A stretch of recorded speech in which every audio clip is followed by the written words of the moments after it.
last week we learned the results of the French and Indian War, the war that was fought between Great Britain and France for control of North America. And in 1763, England prevailed and Great Britain kicked France out of North America, extending their influence from this area right here to all of this area, doubling the size of British territory. The British were ecstatic. So were the American colonists. American colonists thought, now we'll have access to all this land on the western side of the Appalachian Mountains. And they started moving in right away. But they met resistance right away. Not from the British, not from the French, but from the Native Americans that were living there. They were assured by the British that if the British won the war, no colonials would move over the mountains into their territory. So they were very angry, and rightly so. Native Americans started attacking the colonists in their territory. Bloody conflicts took place, terrible massacres on both sides. So the British issued a proclamation called the Proclamation of 1763, the same year that the French and Indian War ended. And that proclamation or statement said, colonists are not allowed to move west of the Appalachian Mountains. The colonists felt very betrayed by this proclamation.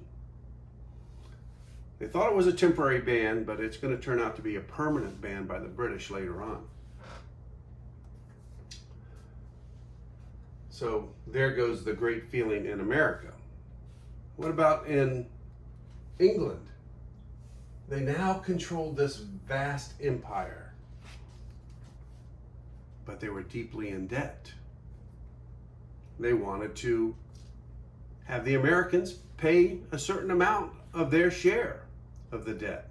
But after the Proclamation of 1763, the colonists weren't so inclined to pay taxes for a war that they're not benefiting from.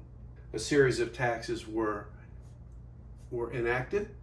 The colonists protested, they boycotted, they formed the Sons of Liberty, the Daughters of Liberty, and problems were erupting throughout the colonies, especially in the Northeast in Massachusetts right here, the hotbed of resistance.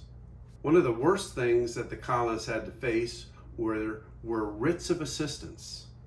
It was an order, a general order by the British government that said colonists could be searched at any time for smuggled goods brought into their country without even a search warrant. They had a general search warrant called the writs of assistance. And that allowed soldiers to march into anybody's warehouse, anybody's home, looking for so-called contraband, illegal smuggled items, untaxed items. Imagine that. That goes against everything we hold dear to us. We believe in the right of law, the right that people have their privacy protected by law, and this abrogated all of those rights. It said, too bad. If we believe there's something in that house or warehouse, we can go in. And this just flew in the face of all sense and sensibility of the colonists. And they protested even more. Next week, we're going to read 5.2 and 5.3, where resistance grows even more, protests grow even more. We have the Boston Tea Party, we have the Boston Massacre, we have people dying in the cause of liberty. And it looks like war is inevitable. Now, if you have any questions, if you fall behind, message me. Remember, there is a 1-week grace period to get this work in on time. However, after a week, penalty points will be taken. You guys have a great week. Talk to you soon.